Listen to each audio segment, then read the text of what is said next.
Sangkut-sangkut sikit ni dia akan nampak kekurangan dekat Q5S ni. Tapi okey, assalamualaikum dan salam sejahtera. Okey, kat depan saya ni ada ADV 160. Okey, so customer ni area sini je, dia duduk kawasan ni je, Shah Alam ni. Okey, Kampung Subang ni. So customer datang untuk buat pemasangan Navigator Q5S. Okey, so macam benda ni dia famous dekat TikTok. Okey, dia memang viral, FYP. Okey, so ini yang paling marahan yang nak guna Navigator tau. Ini bukan GPS tracker ini Navigator. Okey, Navigator ni saya terangkan sikit lah, walaupun ni pagi, di bulan puasa ni pukul 9 ni. Okey, Navigator ni untuk orang yang selalu ride jauh lah. Sebab kalau kita guna handphone, dia jadi macam receh, dia kecil. So Navigator ni memudahkan kita lah, tak perlulah pakai yang mahal. Tapi kecuali dia orang-orang IT, orang-orang IT ni dia kena pakai yang mahal. Sebab lagging dia, sangkut dia, diorang memang keperasan untuk orang-orang IT. Itu yang paling utama lah saya nak cerita. Sebab orang-orang IT ni, kalau benda yang sangkut-sangkut sikit ni, dia akan nampak kekurangan dekat Q5S ni. Tapi kalau untuk orang-orang biasa kan, saya pun macam saya IT kat, tapi untuk kepentingan lebih sangat tak ada lah. Tapi untuk tengok map, ini lagi bagus. So harga dia pun okey, tak ada masalah. And then benda ni dekat Malaysia jual. Jadi untuk claim kalau ada masalah nak claim lagi senang. Itu yang penting, paling utama sekali. Anda boleh beli kat platform Orange, tapi biasa dia ada lagi murah. Tapi dia daripada China sana, jadi nak claim ambil masa kalau problem.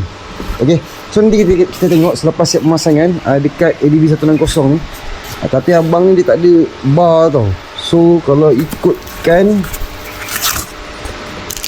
dia ada bagi satu bracket untuk dia letak, pasti ada tadi kita check juga.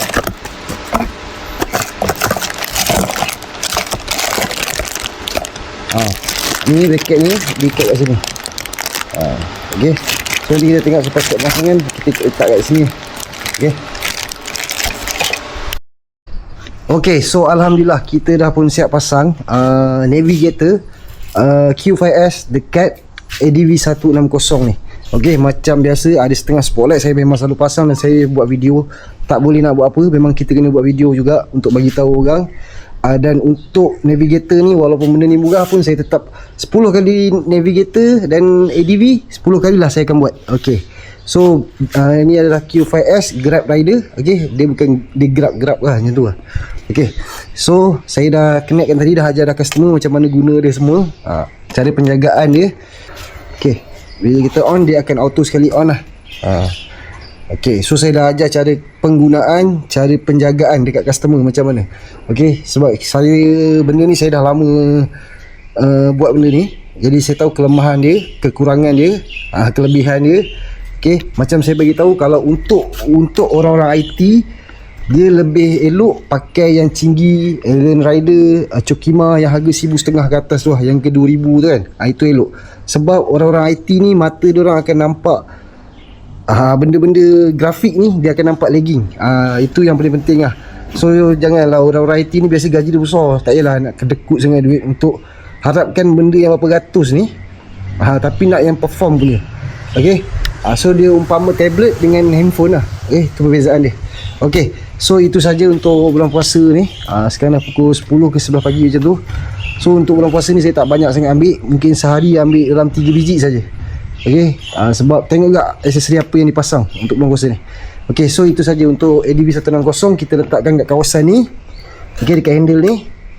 Sebab tak ada bar dan dia tak boleh sangkut dekat sini. Bila dia sangkut kat sini, nanti fairing ni tak boleh pula nak turun bawah habis. Okay, so itu saja. So pada anda di luar sana yang berminat nak pasang apa-apa aksesori berkaitan electrical, boleh terus kontak saya dekat nombor yang tertera. Okay, ciao.